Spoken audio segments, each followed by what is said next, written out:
Well, thank you, everybody. Sorry about that little hiccup. The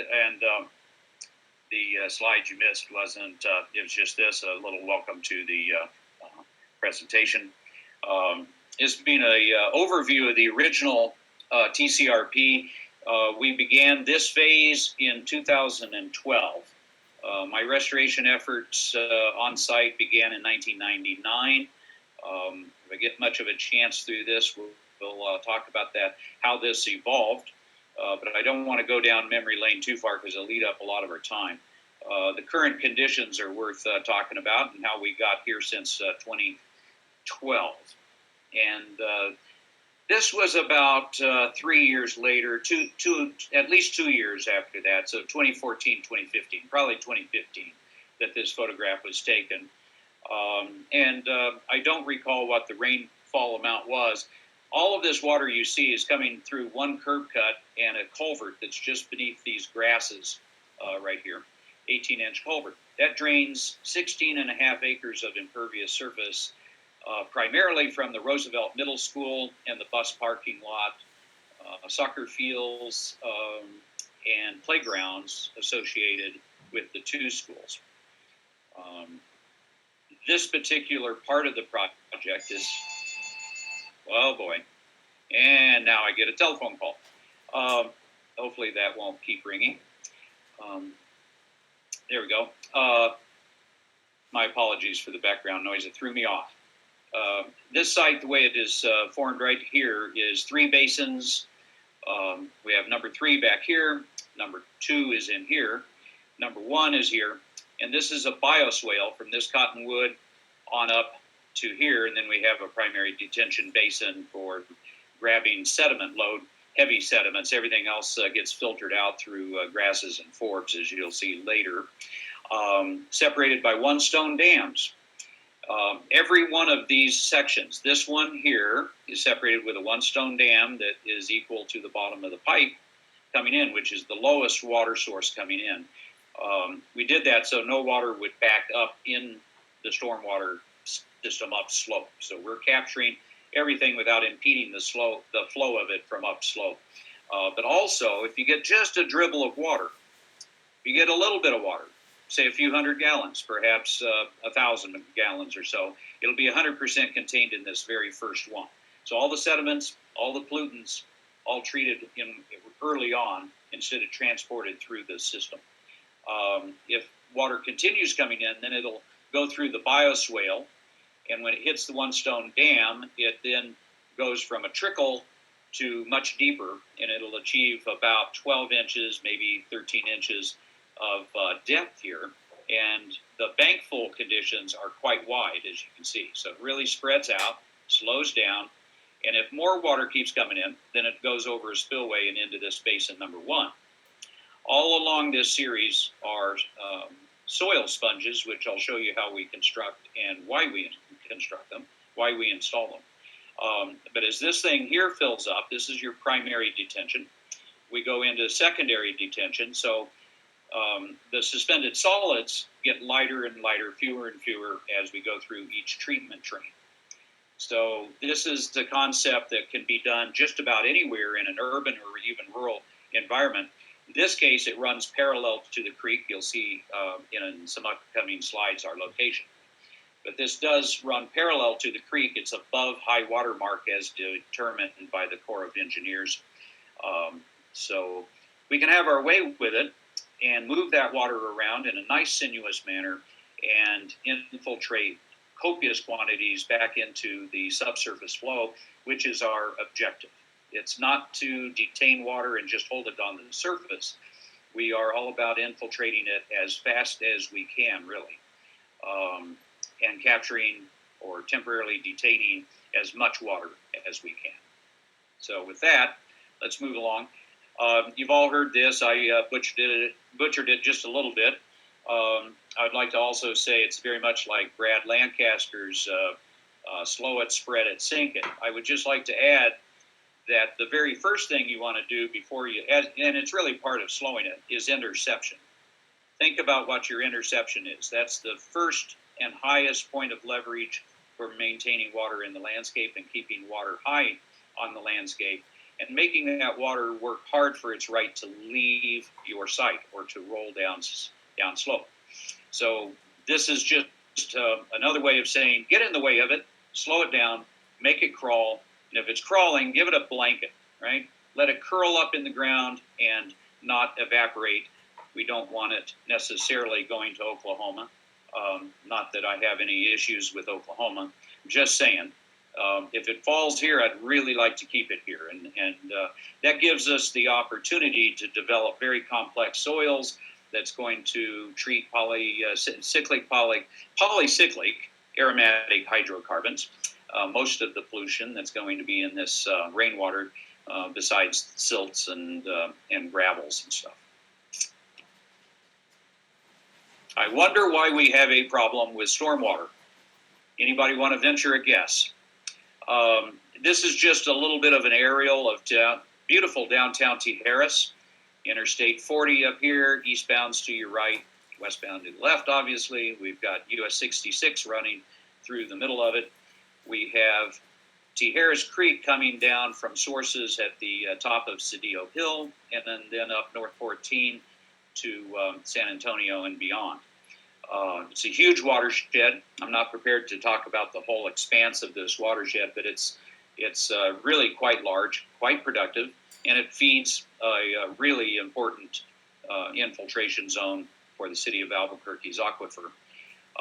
Paying attention to this, developing this in a healthy, natural process would be very beneficial to the city and everybody that requires water downstream. And it's really important to the people that have the water up here too. It's important to keep these floodplains productive. We'll talk about that in a second. Here's Tijeras Creek. Comes right in and goes through some culverts. It becomes a fire hose and has incised. It's quite deep in through here. It's about 6 feet deep here, down at this confluence where Tijeras Creek comes in and meets Cedro Creek that's coming in from the south. You see 3 large culverts, part of a realignment at the highway of South 14 or Highway 337. So Cedro Creek has its origins up at the top of the Juan Tomas watershed. Also, a large contribution from the Raven Road area on South 14, if anyone is familiar with that, up by Oak Flats. That's an an unnamed tributary to the Cedro Creek from Raven Road down to Juan Tomas. I lived for a short time, 8 years or something, in the village of Cedro, and we had perennial water in that unnamed portion of the tributary for the Cedro Creek.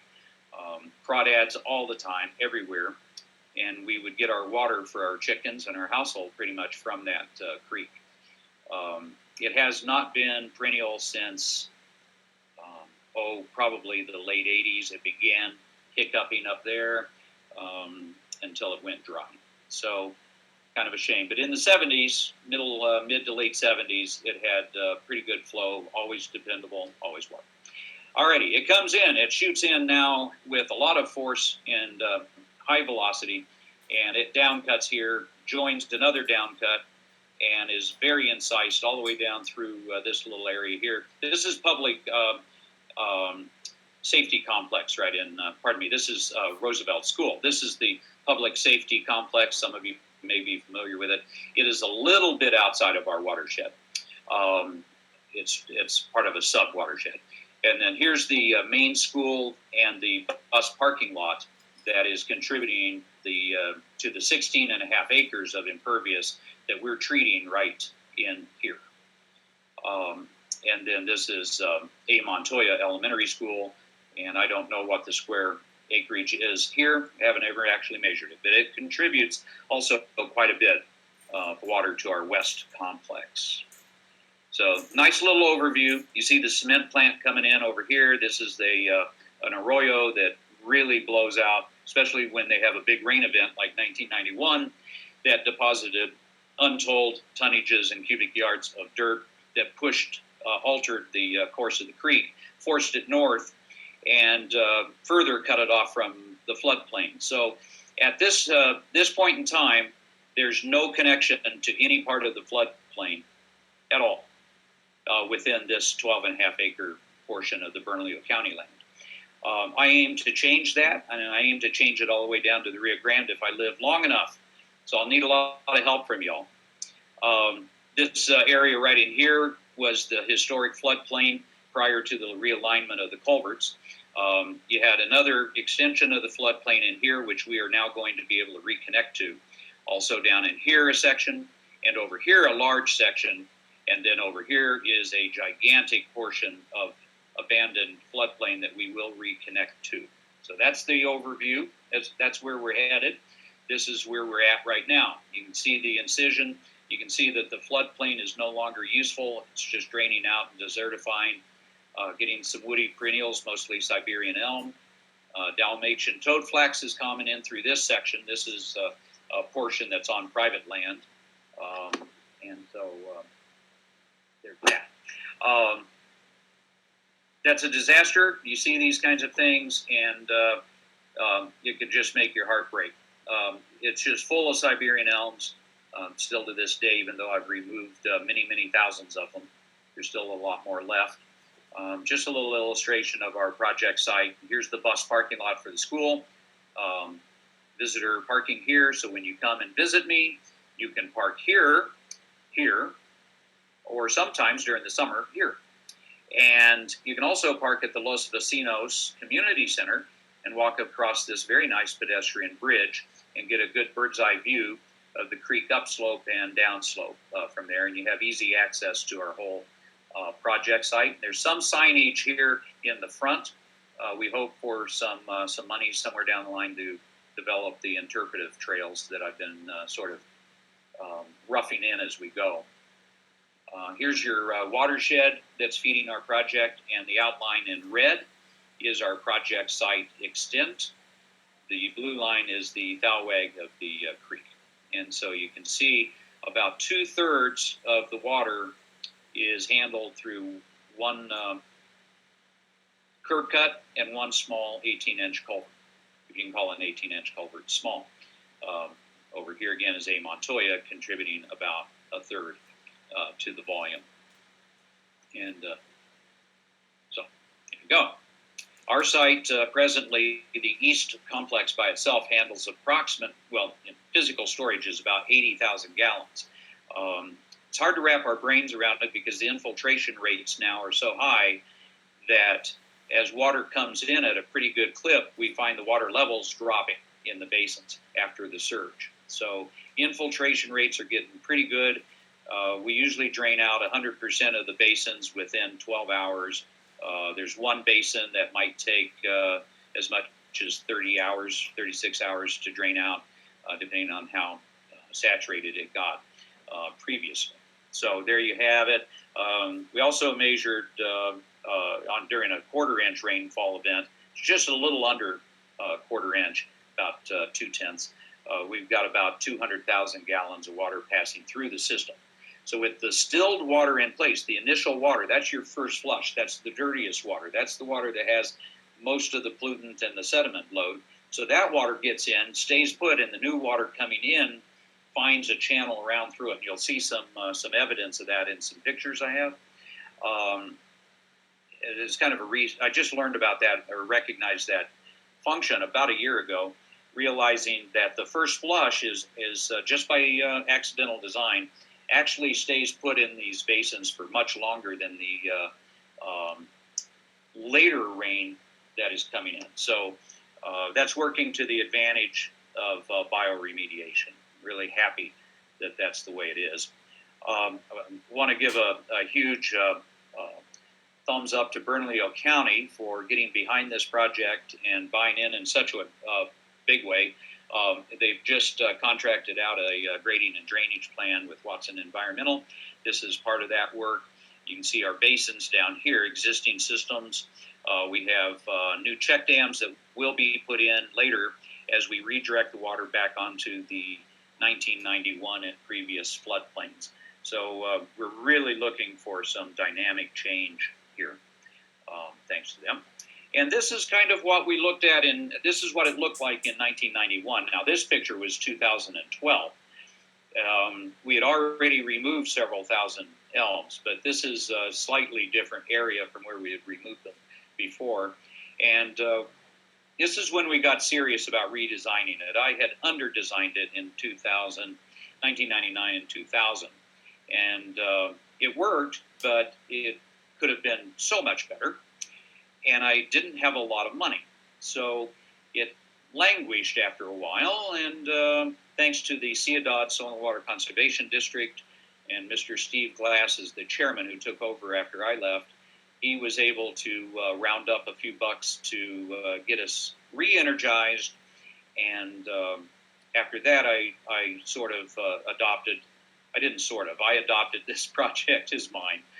And because I was fortunate to own my business and have a little bit of flex time, I was able to spend a lot of effort and time and some of my own resources to develop it.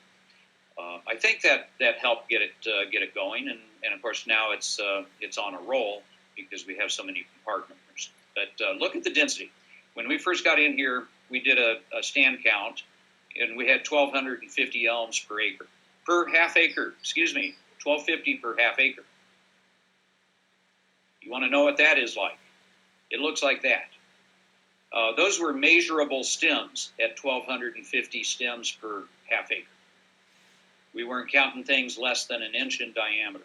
So there you go. Welcome to the Siberian elm nightmare.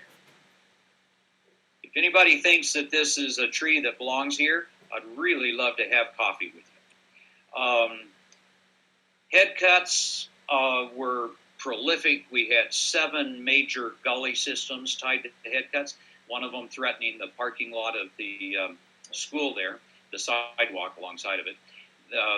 That particular head cut closest to the parking lot was about 6 feet deep and 18 inches wide, just like a knife cut.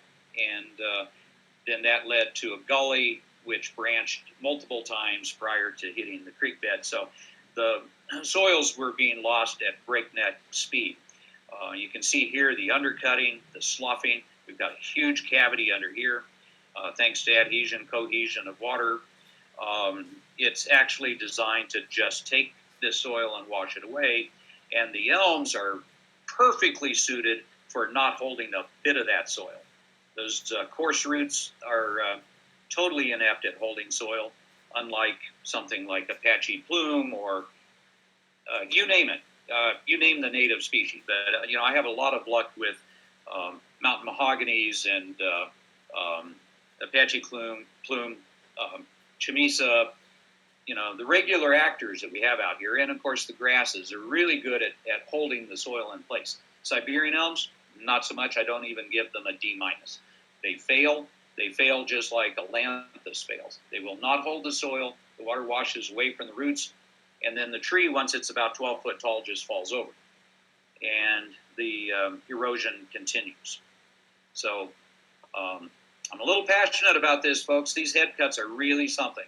These guys grow every storm, and they can grow 6, 10, 12 feet in length upslope. And every one of these, you get extra cuts coming off over here, and then a new cut over here, and then you'll get a new cut over here.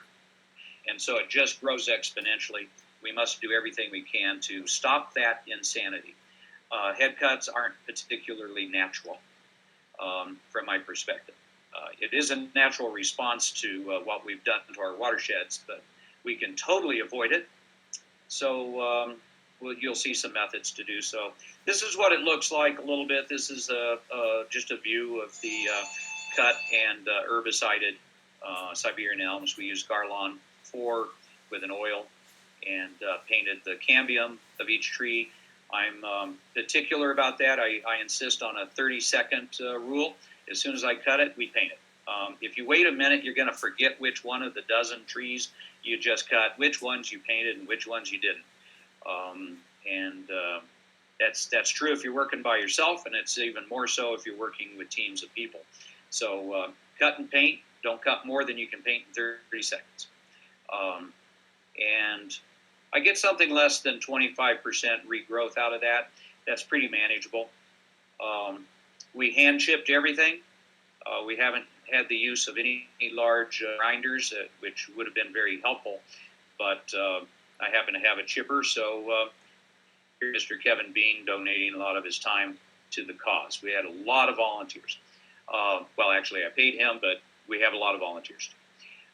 We take all of this Siberian elm mulch, which is, by the way, about 35-to-1 carbon to nitrogen, makes perfect compost, but it makes perfect soil mulch. This stuff will feed the microbes lickety-split. There's just enough nitrogen in it to really drive the process. It works well in sponges. It works well on pathways, and it works well pretty much everywhere there's bare ground. We put mulch. First, intercept that rain, right? The mulch is going to keep the ground from being impacted by rain and hail and so forth. Allows the water to get in. We don't put it down more than about 2 inches, maybe 3 inches at the most. And then we renew it annually. We put it down wherever we want to, when we need to. There's always a plethora of mulch, so we use it generously. You can see the Siberian elm forest right beyond where we have stopped as of this date in here, which I don't know what year this was, probably 2012 or 13. You can see the process of that. And, okay. Here's the next picture. Come on. For some reason, my forward button didn't work. Bernalillo County has been a strong partner. As I mentioned, this is Public Works. Actually, they're solid waste division. So we get mulch and 30-yard roll-offs from the Bernalillo County Transfer Station in Tijeras. So far, I think we've used about 180 cubic yards from them. And that's mostly pinyon juniper materials. Sawmill comes from the residents in the East Mountains primarily. This is what it looks like. It's a little rough. It's got a lot of garbage in it, a lot of trash, a lot of plastic, little army men, little pieces of metal, pins, pencils, a lot of plastic. But, compared to the trash the kids leave behind, this is nothing. So it's probably not more than 1% by volume. It's just a little bit of an eyesore, and it's a pain in the butt. You got to pick it up and put it in your 5-gallon bucket as you're deploying it. But so it goes with our society. This is great to have. You can never have too much mulch because you do things like this. As you disturb the soils, of course, you want to repair them after you're done with the machinery. So here I was creating a new basin along the west complex and just doing the shaping and moving. We didn't import any soil and we didn't export any soil. So we're using pretty much everything on site. Most of our rocks have been from on site, but I did bring in a couple of loads of rock for specific purposes. This is our rough end. Bernalillo County came in at first for a day. They kind of gave a rough shot at it, and then that weekend I brought in my excavator, and we rock and rolled and created the basins. And so here we're creating one of the spillways. Most of my spillways here are about 12 foot wide. Some of them are 15. This particular one, we added a new one over on this side because there was so much water coming in. We decided to add another one so that this one would have a little more relief. But we had volunteers. Did I mention we had volunteers? So here's just some moms with their kids, their daughters. It was moms and daughters that came out that particular time. And they helped us sort rocks and dig holes and had fun and a little education. It was great energy. We've had Girl Scout groups, first graders, you name it. Here's a couple of really strong women that learned how to make good use of the McLeods. We had to pretty much hand shape everything once we were done roughing it in with the equipment. So a lot of hand tamping, a lot of raking, a lot of setting grades. And this is a spillway, one of the shoulders of the spillway. So this is the freeboard. So we can bring a lot of water through here before it gets up topside. And we've never had a breach as long as we've been in here. Here's our look up slope to the bioswale. And the first basin that I'm in here with my little dingo machine, which is about the only size machine that fits down in here at this point. So after we did the big work, this is pretty much what I use now for maintenance and for access to the site. All of the rocks have been harvested from on site. And here's one of our work crews hard at work. Some of you will know Mr. Steve Glass from his posterior view. A lot of volunteers making boomerangs in here. It was one of these areas that was just weeds, annual weeds. Silver leaf nightshade, kochia, Russian thistle, puncture vine, So there's a cliff on the other side that falls off 6 or 7 feet. And a lot of water during large rain events jumps this curb from the school parking lot, jumps the curb and runs right over here and causes boo-boo trouble. So we installed a series of boomerangs. As if they're all interconnected, we call them net and pan. They're little shallow boomerangs that have the legs aiming up slope. And then we punctured little poked holes with our augers and filled it with a soil sponge material. And now, if the water jumps over this, it's all mulch, but the water right away goes into the ground. And so far, this is 2013, 2014. So as of the latest big rain event that we had just a few days ago, still no water making it to the cliff. It all gets managed right on the surface as it jumps into this system. Also in the wintertime, something that's missed by a lot of people is this is a big parking lot and it's a school. So the snowplows have to come out if it accidentally snows. And the snowplows drive about 80 miles an hour down this parking lot, and they throw the snow up over into here. Well, I've seen drifts 6 feet tall from the snowplow. And when the sun comes out and that begins to melt, it's quite a significant amount of water. So I'm proud to say that all of that water also infiltrates and does not run off anymore. Here's mom and son working on it. We've got a boomerang portion of it over here in this side of the photograph on the far left in the center. They're making these berms and little basins that are contained. So water goes into one and then spills over into the other and then spills into another and so on and so forth all the way down until you get down here to the edge. So very good. 15 months after we completed those, I put my soil knife in to one of those sponges and dug into it, and there's the worms. This is common throughout our site now. In 1999 and 2000, when we began excavating, we never found a single earthworm anywhere. Not until after 2012 did the worms really start showing up. So here's a little bit about sponges. This is sort of what they look like. We're hand cleaning this one out. Mr. Kevin Bean again. Little story here about this dingo. This puddle of water formed in mid-October, 2012 or 13, probably 12. And then in April 15th, it was tax day the following year, I drove my dingo in here when the water had evaporated to this point.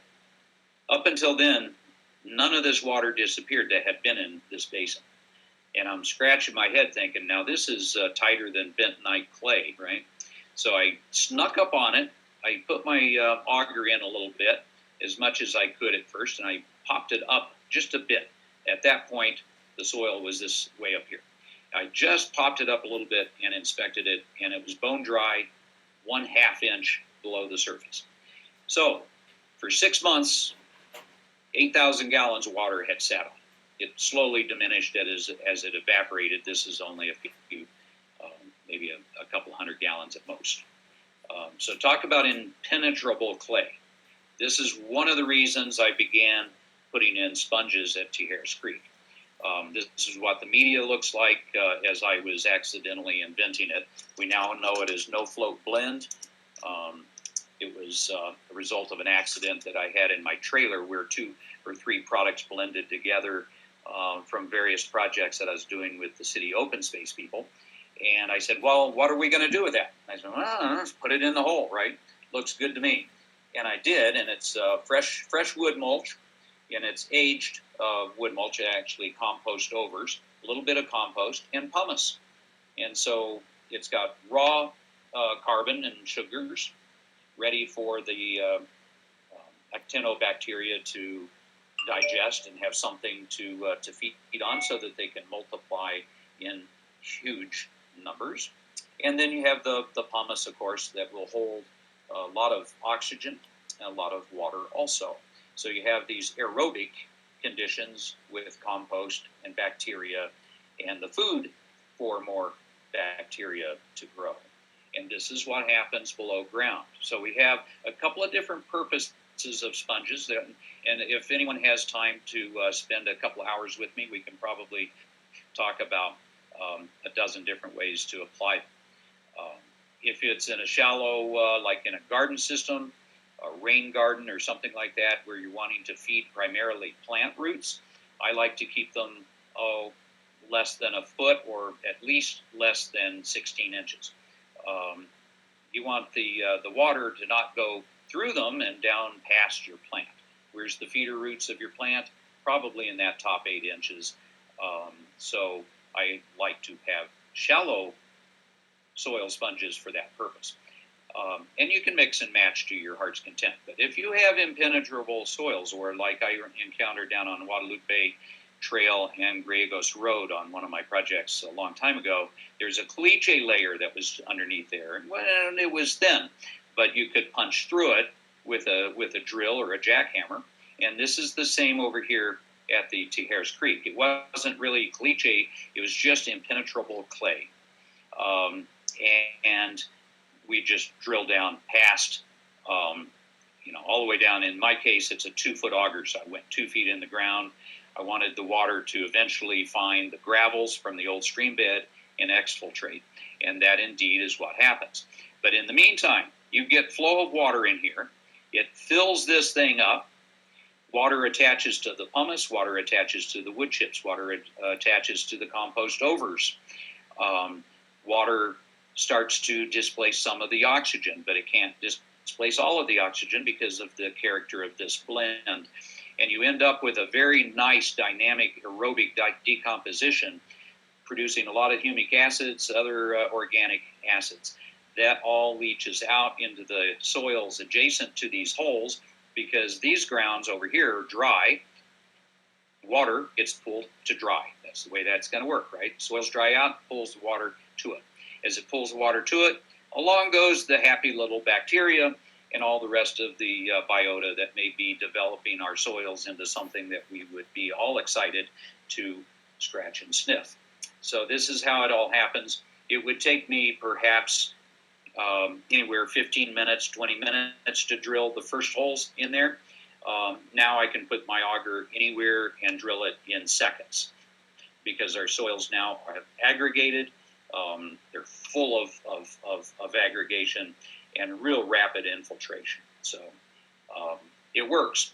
One of Michael's diagrams of it working, you can see it temporally here as it develops radially out. And this is why I like holes rather than trenches. I've played with trenches, and you don't get anywhere near the radial development of soils. So in the School of Architecture and Planning, on a field trip out to us, we did a lot of sponges down in here. This is the bioswale under development and basin number 1. This is what it looks like after they're filled. Just another shot of it. They don't tend to subside very much. These guys here, there's just a little vestige of a low spot. That's all you can identify, and I rarely can see that. And so they're not a trip hazard. They support weight, and they've been in for years and not turning bad at all, just developing soils. Did I mention we have volunteers? So in this case, it's the Rocky Mountain Youth Corps on loan to us from the Valle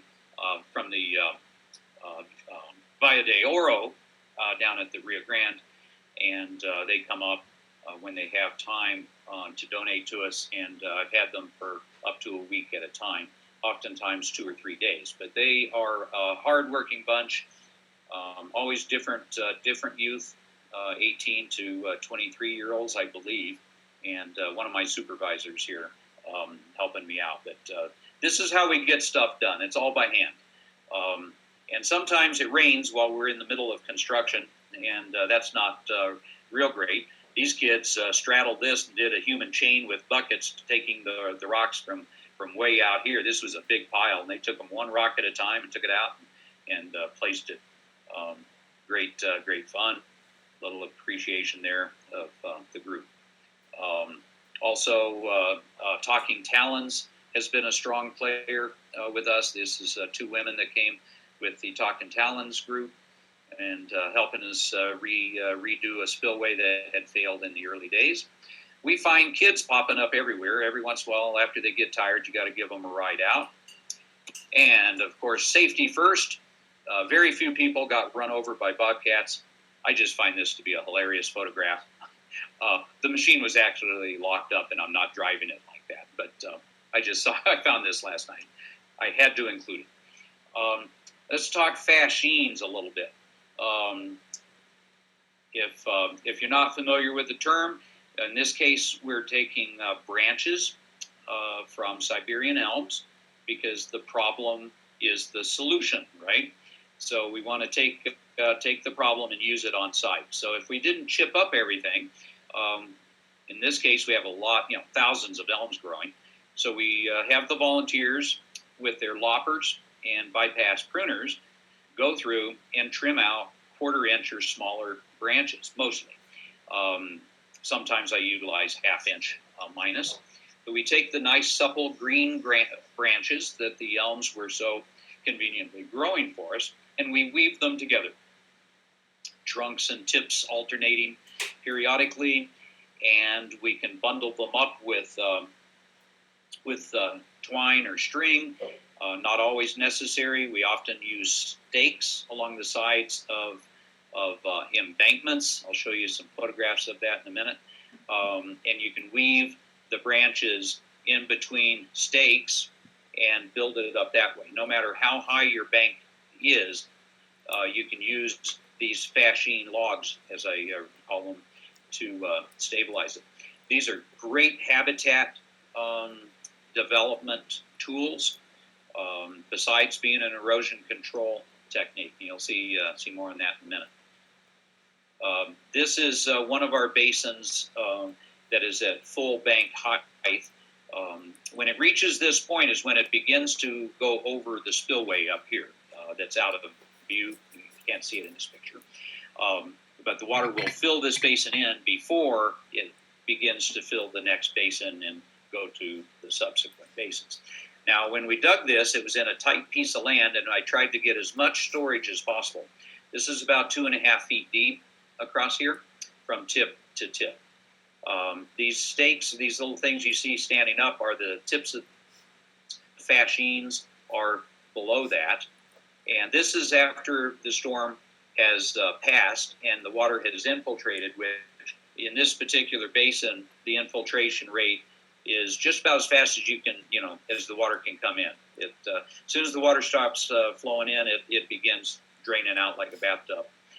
So the old riverbed, the old creek bed, is pretty shallow to the surface, a lot of gravels, and so the water gets into that real rapidly and makes it down to a portion of the abandoned floodplain below. But you can see the fascine logs. They're a little messy here, right? When they're first constructed, they look really nice and neat. But over time, the floodwaters come in, carries a lot of mulch with it, right?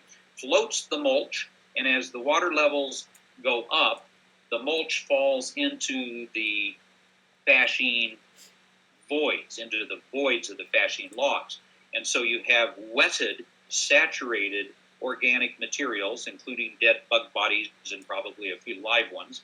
All that nitrogen carbon cycling getting deposited into the nooks and crannies of this otherwise beautiful habitat for birds, garter snakes, bull snakes, blue-tailed lizards now. I mean, this is a site that had nothing but grasshoppers in 1999.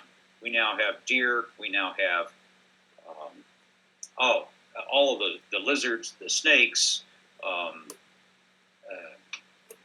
we've got milkweed going, so we've got the butterfly coming in. I'm having a old age senior moment about the butterfly monarch. There you go. It's monarch butterfly. We've seen them on this site now every year for the last 3 years, thanks to the milkweed that's come up.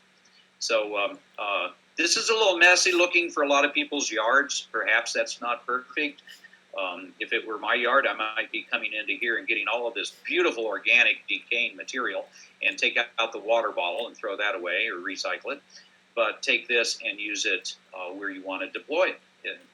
There's always a place for semi-decomposed, biologically rich carbon and nitrogen. This is a shot of that same basin a year before. Here's the fascine logs being created between stakes. It's done on both sides. We have an arrowleaf cottonwood I put in here, complements of the Natural Resources Conservation Service. And you can see the original planting hole down pretty, a lot of the material settled down. High water mark on this is right up in here. So this guy gets 2 feet of water every time this area gets a big runoff event. Just a pretty shot, y'all. But as this is coming in from the bioswale, you saw some of the early pictures. We had the sponges under here. We had the students from the School of Architecture and Planning standing right here. Look at it now. You can't see any sign of that. It's all vegetated. This is a little bare ground except for some water-loving ground covers. And the spillway is over here. I designed all these basins with a slope that goes past the spillway so that all of the organic detritus that gets carried along with the initial stormwater and all of that initial dirty water all get to blend up at the far end and not escape, first of all. So the water kind of comes in, settles back, all of the organic matter, and it tends to leave it behind only in one concentrated area, which gives you more bang for your gallon of stormwater runoff buck. Incidentally, there's a big rock right back here. I invite all of you to think about that next time you see the black clouds getting ready to dump a bunch of water up at Tijeras. Make that trip out, and it's only 20 minutes from Tramway, right? Come out here, put a big hat on, sit on the rock, and check it out. This flows like a river through here. It's beautiful. The birds love it. You'll love it. And you can watch it in action, and you can see the various grades of water quality as it passes right by your feet. This is just another view of that. It's coming through here. It's coming around, going to another basin, and then back out. Again, you see the detritus at the far end of each basin. I like that effect. This is early construction, first year. I just like the picture. I'm walking across a spillway that's flowing at a pretty good clip. And I have heard from people, and I'm sure you all have too, that you can't possibly grow grass and have mulch too. Well, I don't know. There's a picture later. You can take a look at it and tell me for yourself how that works. But we use seed bombs and seed balls in this area that the kids did. They were first through third graders, and they just deposited some seed bombs here, and the grasses just took off. The real missing ingredient is water, and you can tell me if you think there's not enough water here. This is just the beginning, right? This is the East Complex. We developed the area downstream here, as we refer to it now, the West Complex. It was under construction when we took this picture. Here's the creek running with its nice chocolate milkshake appearance. This is your topsoil leaving for the Rio Grande so that it can make the Rio Grande shallower and warmer and less hospitable to the natural plant and animal community. So compliments of everybody that throws their soil away. That's what's going down. That's where it's going. This is the water coming off of our site. Look at how clean it is relative to the other. This is from our in-process developing West Complex site. Slightly dirtier, but not anywhere near as dirty as the creek water. So proof in the pudding, as they say. What's wrong with curb cuts, by the way? First of all, if you have a drain inlet, I really don't recommend covering it. They were trying to keep the silt from plugging it up, which it wouldn't. It was just going right into the culvert, into our process, into our TCRP. This is the school parking lot redesign that they did. Thank you, APS. The water then goes lickety-split down, and it hits their curb cut that was designed in. So whoever implemented it, though, took the rocks, and they put them, as in this illustration here, where the rocks are higher than the discharge point. So it blocked up, which created a lake. And the water couldn't get in here, and the water couldn't exit to the culvert system, which also goes to our TCRP. So it created a big lake, and all of the deposits were on the parking lot until the parking lot filled up and it overflowed into our TCRP. But I like this diagram. It shows you how to properly do a curb cut. Always, always, always, without any exception, make sure your rocks are significantly lower than the top of the inlet. The sill height, you're going to have flotsam and jetsam, especially in the urban stream. You're going to have, well, urban or not, you're going to have flotsam. You're going to have organic matter, or you're going to have water bottles or beer cans or Church's fried chicken boxes. Something is going to block up the inlet. So make sure this is a drop, and it must be a significant drop because otherwise it'll blind over and the water won't get into your rain garden. Very important, small detail. One of our earliest rundowns, this is now about 6 times wider than that. After that big storm, we saw where it eroded. We said, wait a minute, our spillway is way too narrow because the lake built up so high, it overflowed, and so we've redesigned that. We have some pictures of it, I believe. But you can see the velocity that the water comes in at. It's pretty significant. Low angle shot. Here's the vegetation, most of which we did not plant, and here's the mulch. I'll leave that for y'all to decide. You build it and they'll come, my motto. It's not mine, but I'll use it for the night. Thank you for your attention. It felt funny not having you all talking at once at me like it would be in a field trip, which is really quite fun too. So now it's your turn. What would you like me to do? Well, I'm going to read some of the questions that have been developed. So, Thank you, Jim. So let me look down the chat box and see if I can find some. I'm going to, all right, here's the first one. What is a bioswale? Bioswale. Thank you, and that is an excellent question. So a swale is a low wet spot in Old English. In my permaculture training, a swale means contour. It means it's got no rise or fall, no slope to it. It's a depression that is on contour, and those can be large or small. They can be deep or shallow. That swale sometimes has a corresponding berm attached, in which case we would call it a swale and berm. A bioswale, the only difference is that we have installed or designed into that swale a system to develop a natural biota. I'll use that term.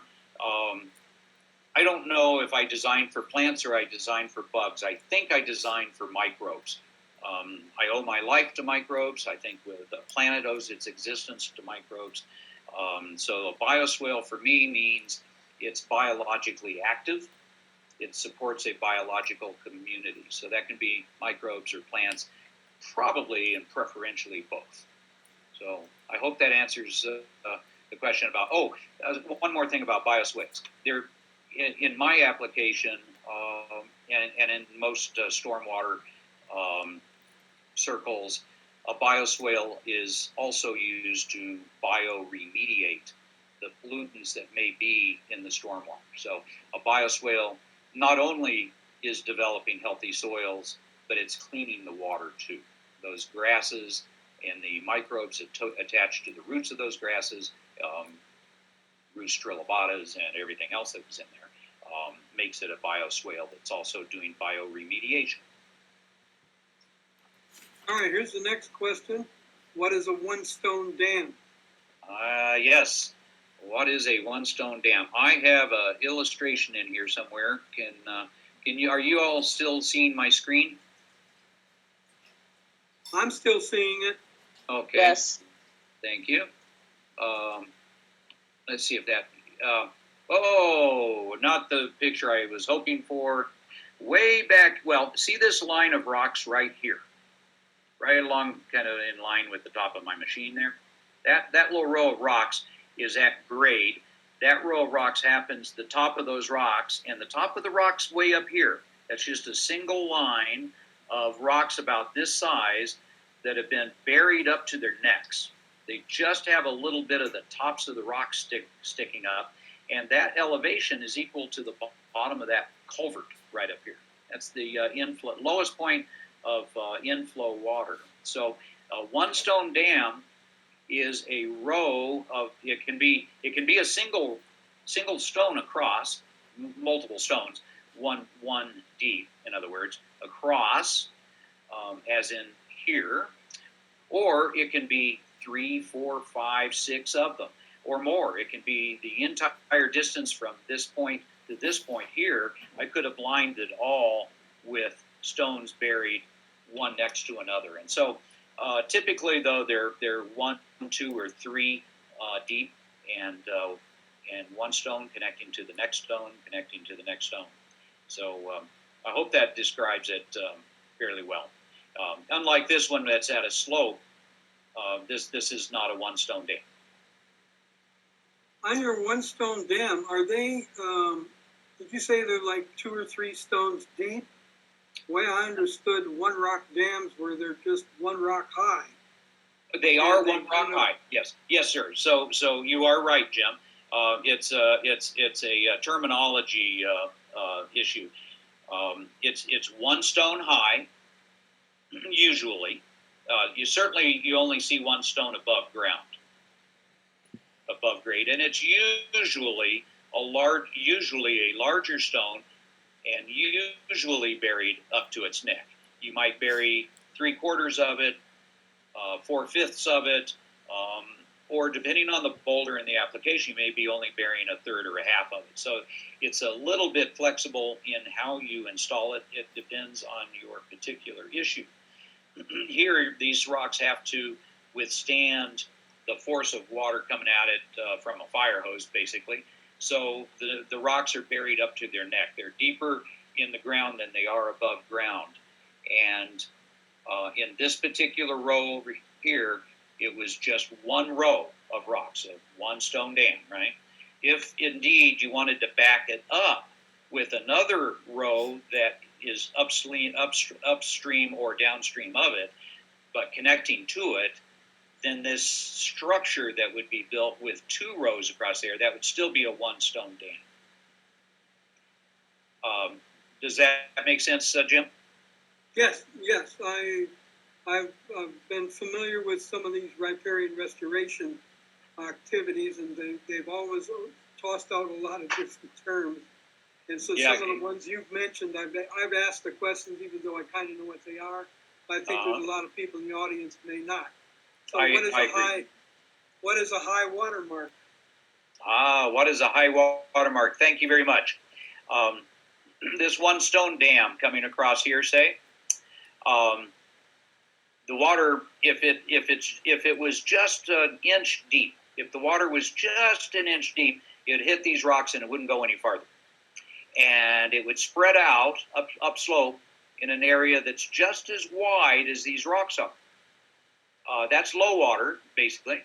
But if the water keeps coming in and it begins to crest over this rock, and if 100% of that water gets through here between these 2 marks in the spillway, that's real common, but that's not yet high water.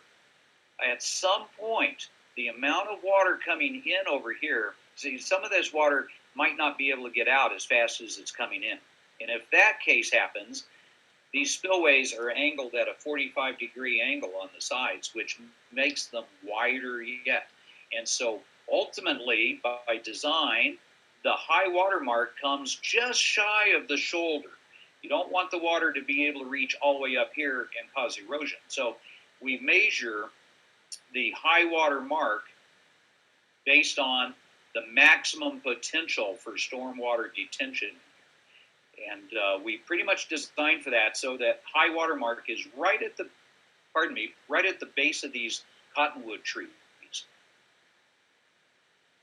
And you can tell high water everywhere in the landscape. If you go out along the creek and look, you'll see the flotsam that gets caught up, and the jetsam for that matter, gets caught up in trees, and you'll see the trappings of that.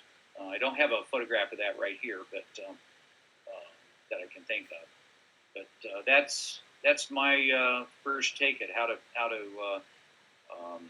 predict high water. Well, the act of predicting it is a little bit more nuanced than that, but you can always recognize where the water reaches during really high times, because it leaves a mark, and then you can learn from experience. I have had a few occasions in my professional career where I underestimated where the high water mark was, and I would get an end run around the edge of something, and then that is the least stable, and it causes erosion, and then means that you've lost money on the job. You have to go back and fix it, and make the spillway higher, or make the spillway wider, or some such combination of things to accommodate high water. Great explanation. Here's another one. Why is it important to connect to the floodplain, the creek to the floodplain? Oh boy, thank you. The floodplain, that's essentially what my services at the TCRP are intended to mimic. All right, first of all, because I couldn't put the creek on the floodplain yet because I didn't have the permit to do so.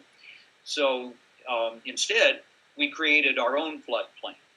Right. In this case, I mentioned how fast the water infiltrates and how fast or how efficiently water bonds to the soil inside and the organic dynamics of the organic matrix. That's all developing healthy soils for the purpose of cleaning the water and for infiltrating and then thus ultimately exfiltrating the water to the subsoil wherever that is. In this case, we have a rocky subsoil underneath there where the water is going to go into the creek bed below ground, and maybe ultimately, if we live long enough, we'll see water perennially back on the surface. Now, a floodplain is where, in a case like this, the water may come down a narrow range of this creek or down this bioswale. It may come down in a narrow range, and that's fine. That's the normal course. But if you had a big flood, the water's deeper, and if these shoulders up here are low enough, the water escapes out into a larger, flatter area, which is then called a floodplain.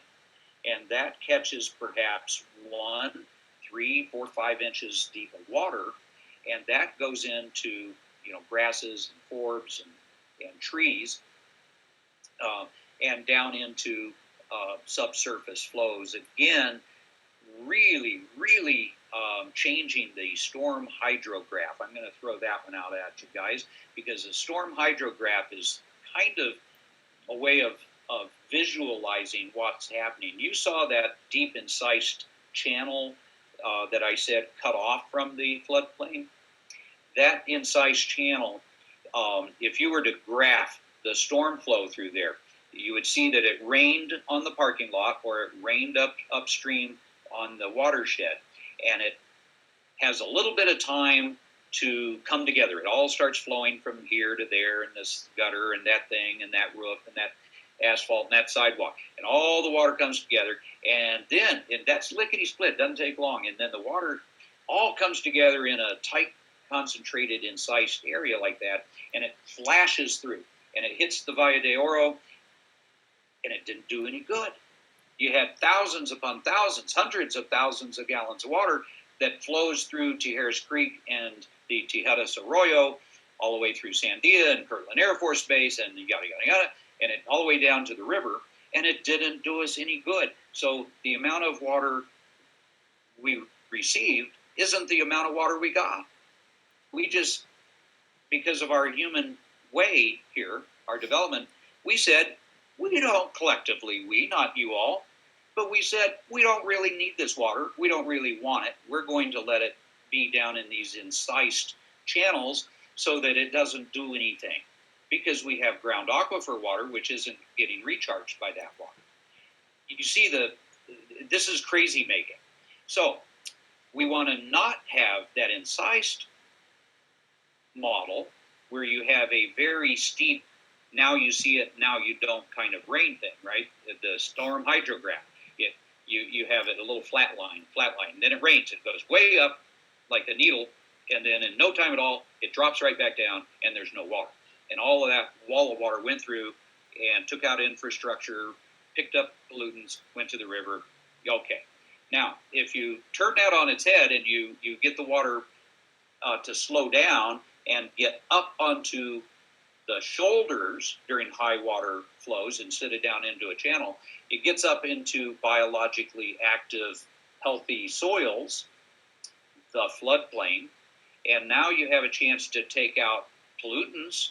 You're not taking them out. You're feeding them to actinobacteria and other bacteria that happens to have an affinity for those particular types of carbon complexes. So it's taking those kinds of pollutants and using it as food, creating energy, making more babies, bacteria proliferates, you get organic acids because of the digestates or whatever the metabolic byproducts are, and all of those organic acids further help to slow water down while allowing excess water through and treating it biologically. So if we want to have clean drinking water, you need floodplains, and you need to take all of the stormwater that the city of Albuquerque is currently putting into storm sewer pipes and put it back on the darn land where it belongs. That's my soapbox. I am passionate about that, but it's the way we get more water, because it's not how much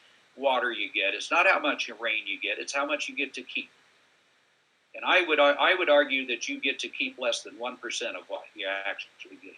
You lose it to evaporation, and you lose it to a very steep storm hydrograph kind of function. So anything you can do to get in the way of it, remember, if it's running, make it walk. If it's walking, make it crawl. If it's crawling, give it a place to lay down and take a nap.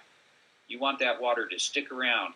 It'll take months for the water that infiltrates here to get down into the creek. Now the storm hydrograph is totally different. That water gets in, and it starts to rise a little bit. It rises and it rises and it rises, and then it stays at a crescendo for a long time. And it's a long trail. It's like a comet's tail, right? And it fades off into infinity. And that water just keeps on going. We have physical evidence. I'll be happy to show you guys anytime. You can see it for yourself out here. Where we installed this system, in line with that, is nice and green and developing lush growth. The willows and so forth are really responding. The grasses are responding, and everything up gradient is totally a different ecotype. It's dry. It's cholla and chorizo and weeds. So the difference is like night and day. If you can plant your stormwater and put it into systems like this, and do this all the way down to the Rio Grande in your entire watershed, the city of Albuquerque would be a model in the world. And we'd have clean water and a whole lot less pollution, and the river would be healthier. There's no losers in it. And you can take all of that organic matter that was going to the landfill and deploy it back out on the ground, get rid of your cement pipes and all of the expense of tearing up your highways to deal with this, and run it alongside, run it through your development, run it through your neighborhood. Celebrate the water. Let it be part of the natural system, and celebrate it instead of treating it like it's so much waste and byproducts, and we don't want to touch it, and it's ugly, it's just stormwater, and throw it away. So we got to respect it. And okay, with that, next question. Well, let me just comment that I think it was a good idea to ask that question, Jim. Oh, thank you, Jim. And the next one is, Just a couple pieces of terminology you use. What is a thalweg, and what do you mean by bankful? Okay, thalweg is the center line of the water course. So when we looked at the Tijeras Creek, let's see, this image here might be just as well. It's not a great picture, but you can see how the Tijeras Creek comes in here. If you went down the center line of this, right down the center line, and followed the curvilinear, bobs and weaves, and it moves around, and it swings around, and it braids a little bit, comes through here, and swings around and goes out there like a tuba. The center line of that is the thalweg. Talweg, I think. If I really had some German in me, it'd probably be the thalweg. And then bankful conditions is, we've got a picture here that might explain bankful. Give me a moment. It's coming. Here we go. This one's a better picture of it. That's bankful. So now the elevation all the way around here is determined by the spillway height, the lowest point in the system. So in this basin, there's a spillway, and that spillway is over here on the right side. You can't really see it very well. I happen to know this is part of it. It's all revegetated. And by the way, I mentioned earlier about grasses growing on mulch. All of this was mulch before, right? These were the pictures. This is the area that was just mulch on these hills. Just got to point that out. So bankful. This is bankful. It's reached 100% of capacity. Anything more coming into this is going to go over the spillway. So it's at its maximum containment by whatever design it is. And that's bankful. Bankful can apply to rivers, creeks, or basins. Okay, let's go to this one. What do you do with the Siberian elms you remove? I guess you already said that, but you might want to tell us how to spell fascines or whatever it was. Yeah, fascines. Yes, that's how do you spell that? That's Fascines. Okay. And that's kind of stronger together. If you had a branch, an elm twig here, and you had another one, this one you can bend, right? Even with arthritis. Okay, it bends. It's supple, right? If you have another one on here, now it's a little firmer, And if you had 3, 4, 5 of them, much thicker, right? Fascine. So this, you can create a log stronger together. Sort of like E pluribus unum. It's on our money, I believe. Stronger together. So that's the root of fascine, the word, the term.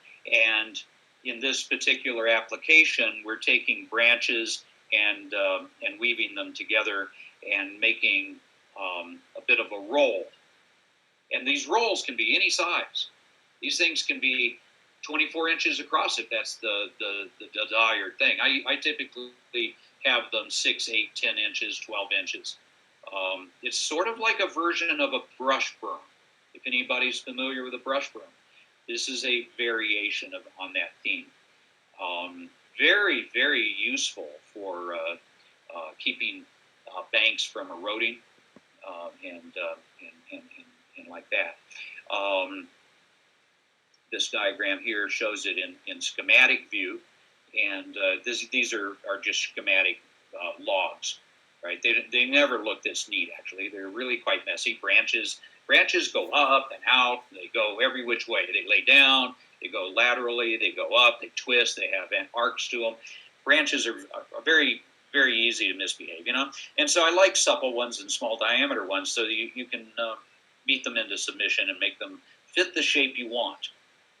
Put the trunk in one way, put some the other way, and make sure that you tuck them in, weave them down into other branches so that they don't come apart.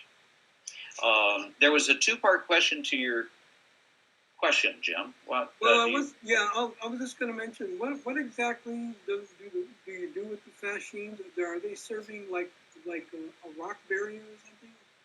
No, they're more on line with a gabion. Typically a gabion is referred to as a stone basket kind of thing, but it really is a leaky dam. A gabion is a leaky dam, and so if you thought think of getting a bunch of branches and putting them behind stakes. Right? Remember, I showed you a picture with some stakes, and here you go. These are stakes. I just, they're lath stakes, perhaps 2x2. No, they're one. I think they're 1x2s, which are really 3/4 inch by 1.5 inch. And we drove them in. We had a workshop around this, and a bunch of youth. They went with my loppers, and they gleaned the branches from the living Siberian elms that are on the property. And they got armloads of this, and they brought it all up here. And then other workers, some workers harvested, others put it in, and they would weave the branch from behind this stake here, and then in front of this one, and then behind that one, and in front of the next one, and behind the next one, and so on and so forth. So you're just weaving in and out, and then you'd start the opposite direction with the next one. So if you started this one behind, you might start the next one in front of. And we built this. This was under construction. We hadn't actually finished it yet. This fascine went all the way out to this tree because we wanted to give habitat to this tree to develop. And then we backed all this up with ground up elm chips. Right? We ran the larger elm branches that you can't make a fascine out of. Larger diameter being anything much over a 1/2 inch on up. Larger stuff is hard to, it's not pliable. And so large branches, we ran through the brush chipper, and then the logs, we cut them into usable lengths and left them for the residents of Tijeras. There were several families that needed firewood. They came and harvested all of that firewood. It was free to them. And so we got rid of the big wood that way, and all of the branches we turned into mulch and deployed right back on the site to encourage soils development and prevent annual weeds from coming up, which is probably a part of the question you asked about what we do with Siberian elms in general. They won't resprout when you kill them. I mean, they won't resprout from the chips. You can grind them up and you don't have to worry about it. The seeds are the things that you have to worry about in any part of the living tree below ground. But after that, you don't have to worry about them being problematic. Like there's a few species you have to worry about. The elms are not one of them. Siberian elms make great mulch. Siberian elms make great fascine logs. And I've not met a dead Siberian elm I didn't like. Cut them. If you cut them at the base and you do not treat them with an herbicide, remember I mentioned that probably early on in here.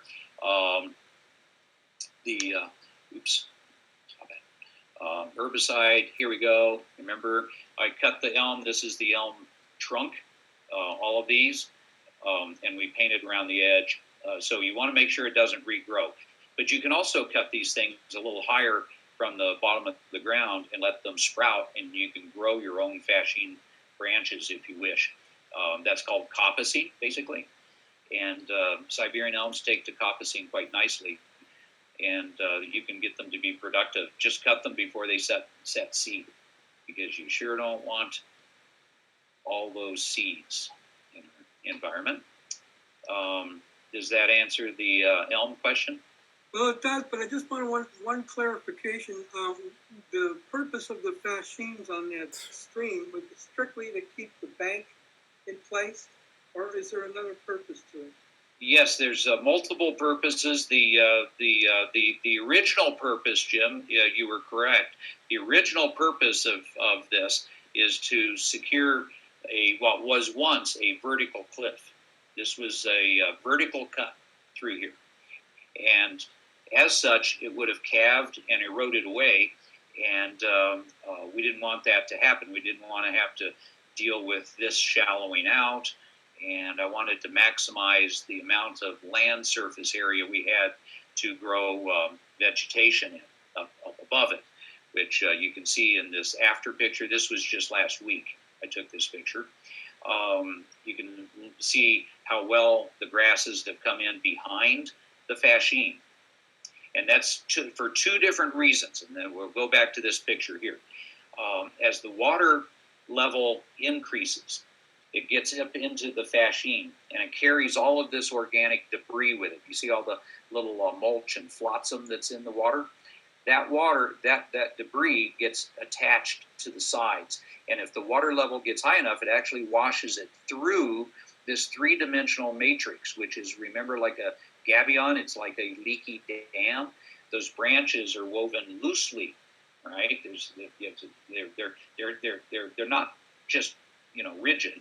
There's gaps, there's holes, there's openings in between every branch, and small amounts of water and smaller bits of organic material, leaves, mulch, whatever. Most of this is leaves that have fallen in here, but some of it is mulch that washed down from up above.